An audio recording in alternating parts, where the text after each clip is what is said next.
Welcome to Reddit Reads r/ProRevenge. Our first Reddit post is from Link Hanford. Ruin my summer, enjoy not going to university. Edit: you do not have my permission to share this on your YouTube channel, blog. Feel free to ask for permission about this, but the answer is no. This was a little over 10 years ago, in my early 20s, but it's still one of my favorite stories of karma that suited well to my revenge. TL Drive lifeguard beach captain born from the spine of Satan ruins my summer and loses her fancy scholarship and doesn't get to go to university after all. I was a hard worker, and over the years I had every certification I could get. As a teenager, I got a part-time job as a lifeguard at the biggest pool in the city, if not the province. Over the summers, I'd often work on nearby beaches. One year, these rural beaches had a really hard time keeping staff, so they'd ask people from my pool to work there. It just so happened my parents had a cottage on one of the beaches, and I said, hey, I'd be interested working at Midlothnoffer Beach. It'd be peaceful, and I can come home on weekends if I want. I took the job, about 4 hours away from home, for a 10-week contract. I was a lifeguard instructor trainer. I certify people to teach other people how to train lifeguards. At the time of this story, I was one of the youngest to have this certification. It was going to be my first year working in this area. Most of my coworkers were going into their second year of working on this beach and, frankly, second year of being a lifeguard. Basically, the head manager told me, look, it's your first time working out here. We can't give you beach captain position management on paper, and you can fill in as beach captain on days when the others can't. But we are willing to pay you at a beach captain rate plus extra for you certifications. As far as we are concerned, you're an alternate. We just don't want to upset the locals more than we need to. Be advised, though, you may need to work at a few other beaches out around there, more pay, fewer responsibilities. Yeah, I guess I can take this one for the team. Here's what you need to know about this place. The area is a naturally beautiful place. This is one of the best drives on the continent, one of the top 10 islands in the world. Mountains to the left, endless ocean to the right, beaches everywhere.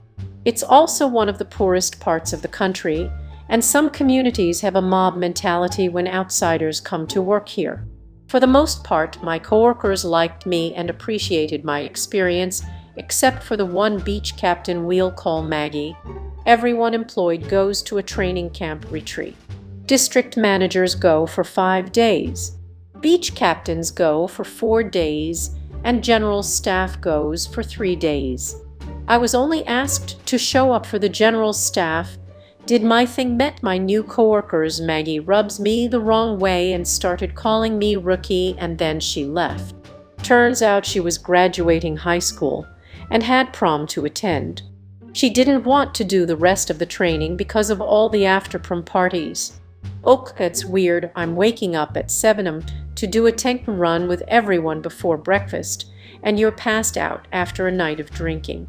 I'm annoyed, but if I could pull it off, I might do the same, no biggie.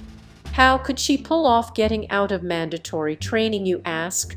Once upon a time, her mom was the beach captain, and now runs the local pool in the middle of nowhere town. If you were certified as a lifeguard around there, you had to go through her. Maggie's sister was the beach captain, then district manager, and recently retired from the service and went to nursing school. Maggie was the next in line to do this. She was going to be awarded a scholarship through the lifeguard service for her school of choice. At the end of the summer, there's an AGM where they make all these announcements, but it was a well-known secret. Day 1 of the summer on the beach starts. We're setting up the beach. It's a half day, not many patrons around.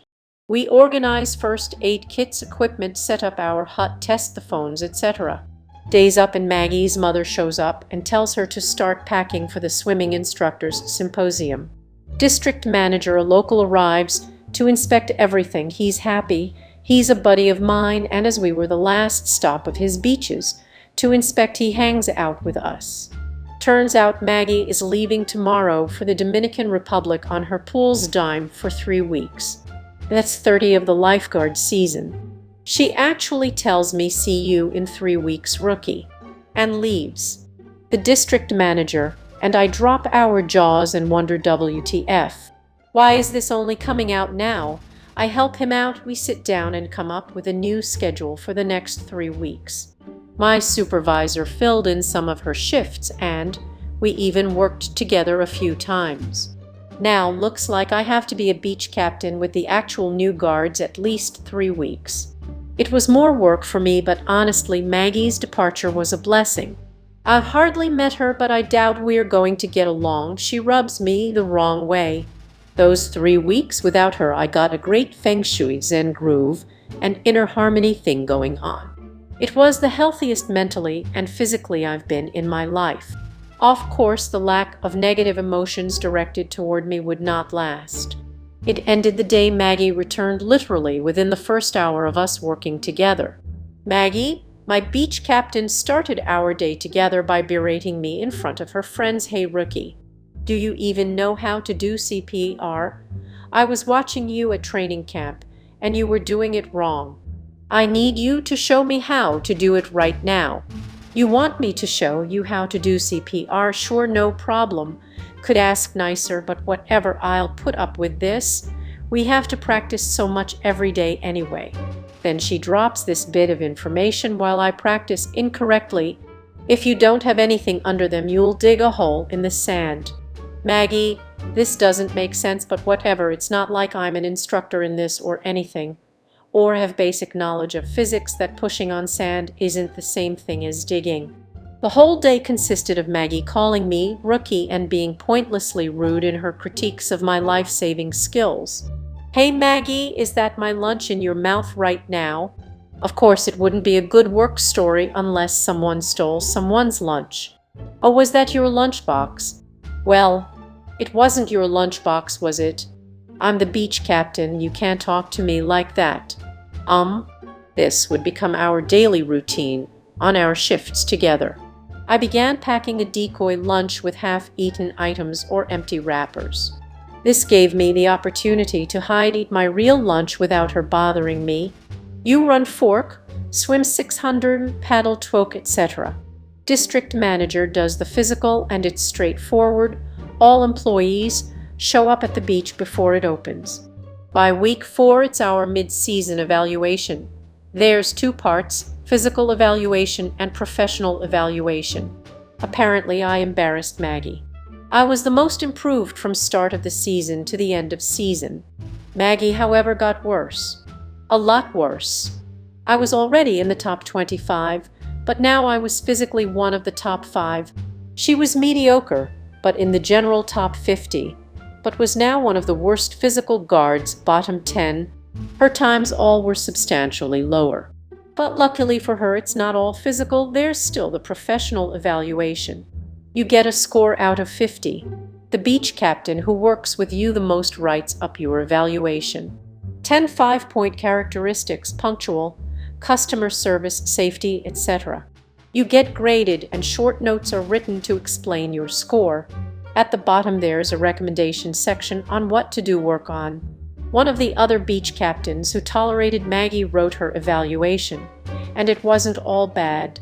Of course, Maggie was the one who wrote my evaluation despite only working with me a few times. I don't got to see it, which is normal, and when it's done she passes it into the boss. Once it's handed in, the district manager pulls Maggie and I aside. He rips it up in front of us and says, Maggie, this isn't a real evaluation. You gave him all zeros. Your notes are incoherent, and in the recommendation section you told him to leave and never come back. This is not acceptable. I've worked with him more than you did. I'm going to write up the mid-season evaluation. Maggie breaks down in tears, plays the victim that the outsider is taking her job and she's protecting herself. Manager's not buying it, but ultimately goes easier on her. Temper's cool. I get a modest review with things to improve on. Right away I knew this would happen again. and I'd need to make notes to defend myself. I have a reputation in the life-saving community I'd like to keep. Things got weirder after this. Aside from umpteen mentions of calling me rookie against my wishes, my notebook was getting filled. Some highlights include: she wrote me up for poisoning her with hot sauce, though really she stole my sriracha. She stole my rooster ketchup with a green top and lathered her hot dog, only to get upset with me. She took her top off in front of me and in full view of kids, caused she had to air out the girls, called her dealer to deliver joints to her while on guard, not even discretelli. Went on a walking patrol down the beach for 2 hours only to end up hanging out with her friends, drinking on the beach and having a fire. Double no-no. I taught the junior guards some basic stuff. Once the class is over, she goes up to the parents and tells them I taught all the wrong things and it's actually done this way instead. Things were cartoonishly stupid. On a particularly bad day, she berated the middle-aged gentleman with Down syndrome whom normally brings treats to her because he didn't bring any treats on this day.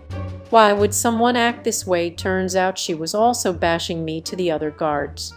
They'd regularly inform me of stuff like this. Hey, just so you know, Maggie told me you hit someone's car with a hammer. Obviously you didn't, but heads up, she's telling locals about it. What did I get myself into? This is ridiculous. My summer paradise at the most beautiful place on earth is ruined by a succubus leeching off of inner peace. I was at my end. This isn't worth it. I want to go home. I'm belittled by an entitled brat, and I don't need this as much as they need me. I'm going to sleep it off, think with a clear head in the morning. Also, it's a hot summer. I live alone. I hate. Note: this place is a sleepy beach town. It's heavily wooded and not many cell towers. Reception isn't great. And the lock on the door isn't great. It works, but with a bit of effort you can get past it. We basically put an exterior padlock on the door when we're away for extended periods. But hey, no one knows anyone's living here, right? Who's going to come bother me in the middle of nowhere? 500 Theatum. Bam, bam, bam, bam, bam. Huh, what's happening? Bam. Ugh. Kakakariawak. Linkhandford. Answer your phone. I've been calling you all night. Ugh, why are you naked? That's gross. You have to work at the beach further away today. I've got an appointment I've had scheduled for months and can't change it. You need to go there or I won't be back in time. Wait, what's going on? Why is she in my house right now? I call my district manager, tell him the rundown of what's been happening lately. I thought to myself as I startled and jumped up, covering myself with whatever I could find. I raised my temper and got her out of my home as quickly as possible and say to myself, that's it. I'm done. This isn't worth it. Initially, he thought I might be embellishing the truth a bit, because it's also ridiculous. He tells me if I go to work, there's 2 weeks left in the contract. He'll make sure Maggie and I don't work together anymore as long as I can stick around. Later on, I'm begrudgingly working at the further away beach, and we get a call. It's the district manager. I owe you an apology. Linkhandford. I thought you were making this stuff up. Maggie just called to report you for being naked and yelling at her. What do you want to do about this? As she explained this, she admitted to walking into your home. District manager, which beach captain or alternate has worked with Maggie the most this summer? Oh, looks like it's you by a fair bit. Is she allowed to do my end-of-season evaluation? No, because of what she did with your mid-season, we've decided that I would do it personally again. Well, you can guess where this ended up. Oh, great, who gets to do hers then? As luck would have it, Maggie and I got to work together once more due to someone being sick. The whole time she's telling me I'm going to make your review so bad. You're going to wish you never came here, rookie. At that point, I just smiled with a shit-eating grin. The summer may have its last dawn, but this will be the end of you, Maggie. Writing up Maggie's end-of-season evaluation was between the supervisor and I. The rest of the staff were unaware of this. So I used the final days talking to the staff. Here's the highlights. Stole the pretty boy guard's car keys at the end of the day to keep him around because she was flirting with him. He had to go right to the hospital to visit his mom. Gradually, through the course of a day, she spiked the 16 guard's work water bottle with vodka. He'd never been drunk before and had to drive home. After hours, she went to a lifeguard girls' night out and skipped out on the bill. No, she wasn't invited again after that. I'm composing her end-of-season evaluation. I'm smart about it. I grade reasonably well with things. To her credit, she was good at. She improved her swimming skills, which is something after all. But everything else I avoid grading a 1 as much as possible to avoid looking like I'm purposely out to get her. More than just grading, I'm providing written documentation to back this up. But the Captagra's recommendations for next season. I've got my journal of hellish Maggie moments, my coworkers' experiences with her, and I've been smart enough to make copies of our notes from patrons with her mentioned. Recommend awarding scholarship to someone else in the service. Recommend not to reoffer beach captain or alternate beach captain position next season. Not long after this gets submitted, I get a call from the head boss senior manager who hasn't been made privy to Maggie and I's situation. Link Handford, I've known you for a few years. I'm reading Maggie's end-of-season evaluation, and there are some serious allegations here. Her family will likely rebuke this and make it a problem for my office. Not giving her this scholarship sounds harsh. Do you have any documentation to back up any of this? Do you really think she deserves this? Well, sir, that's ultimately up to you. Here are notes and times from the entire team. Feel free to call any of them. Here's the footage from my trail cam of her breaking into my home at 5:30 in the morning. Here's the reports patrons have made about her. Here's the contact info for the Down syndrome gentleman whom she berated. Oh. Epilogue. This is bad. Well, thanks for being so thorough with this. Well, word got to her she wouldn't be receiving her scholarship. Instead, it went to an incredibly nice and hard worker in another district. Maggie's mom complained for a while about Coma Fromaways taking all the jobs. But then she heard how Maggie treated the gentleman with Down syndrome. Needless to say, Maggie didn't come to the AGM. The next year, I was knee-deep in my actual career and didn't re-enroll in the lifeguard service, but offered my services as a substitute. One of the guards I liked last year calls me to see if I can sub for them for a weekend. I decided I'll do it as long as Maggie isn't working. He laughs and says no, but she's on staff as a regular lifeguard. Well, Maggie wasn't working, but her cousin was. Oh, this can't be good. Our first interaction was kind of amazing. Wait, are you the Linkhandford? Yes. Oh man. I prepare myself for a day of harassment. You are awesome. Maggie and her mom hate you. They're so mean, our family hates them. Well, this is a change of pace from what I was expecting. We become friends over the course of the day, and she explains to me that Maggie thought her scholarship was a Serething. Her mom pulled strings for her to get it, and it fell through, so she never saved any money for school. Maggie's plans of getting into nursing didn't work out. Unfortunately for her, the instructors weren't crazy about her better-than-you attitude, and she was kicked out of the course sometime in second year. Last time I checked, Maggie went to community college and took a less expensive continuing care attendant course with the plan of eventually jumping over to nursing when she saves some money. Maggie's mom took a lateral promotion in the life-saving world. That new position didn't last, and she was laid off only to go back to her old pool as the assistant to the person who took over her job. She wasn't able to pull any more strings after that. Last time I saw her, she was working at the summer ice cream stand by the beach I visited on a lovely vacation to one of the most beautiful places in the world. This comment is from Thoughtful Spicky. Waha. Serves her right. I can't stand those bullies who think they're untouchable and better than everyone else. Congratulations on the takedown. Always keep records, folks. You never know when they'll come in handy. This comment is from Dale Alido. Good job, Op. The best revenges are caused by the person's own stupid actions and them forgetting that people know how to write stuff down. A very good read. This comment is from Stwalk20. Gradually, through the course of a day, she spiked the 16 guards' work water bottle with vodka. He'd never been drunk before and had to drive home. Did you mean 16 as in 16 years old? What on earth was she trying to accomplish by spiking his water? Now, a word from today's sponsor. Surfshark is an all-around VPN solution that can do everything from torrenting as well as streaming to browsing the dark web. Surfshark is one of the very best all-round VPN, terrific for Netflix, torrenting, confidential browsing, as well as staying safe on public Wi-Fi. Check out Surfshark today, link is in the description. Now back to the video. That was Reddit Reads r/ProRevenge. If you like this content, please subscribe and click the bell icon so you are notified of new uploads. We upload new videos every day. Also subscribe to our Patreon, as that will help us a lot. See you next time.